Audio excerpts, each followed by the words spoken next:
Бізде арабшадан кірген сөздер бар, діннің кіруіне байланысты, басқа да жаңағы өнердің, басқа да ақындық әдебиеттің басқа да кіруіне байланысты. Бірақ біз араб болып кеткен жоқпыз. Араб құл деп айту негізсіз. Киімін киіп жүрген жоқпыз, өйткені олардың климаты бізге сәйкес келмейді, негізсіз. Екіншіден, арабтың киімін киесіз, Арабияға барғанда киесіз. Қазақстанда оны киіп жүре алмайсыз. Сарыарқаның сары аязында қатып қаласыз. Одан кейін арабтың кухнясы, мәдениеті, жаңағы тамағы да бізге келмейді. Одан кейін олардың мәдениетіндегі діннің ішінде бар дүниелердің өзін біз мойындай алмаймыз.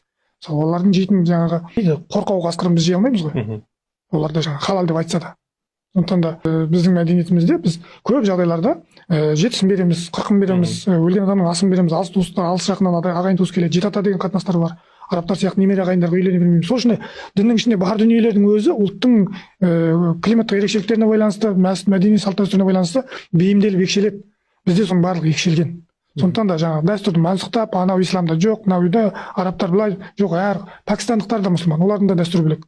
Индонезиялықтар да мұсылман, олардың да дәстүрі бөлек. Арабтар да мұсылман, олардың да дәстүрі бөлек. Біз мұсылманбыз, біздің дәстүріміз бөлек. Бірақ сенім, Құдай, пайғамбар, Құран бәріне ортақ. Сондықтан да сол ерекшеліктерді сақтау керек.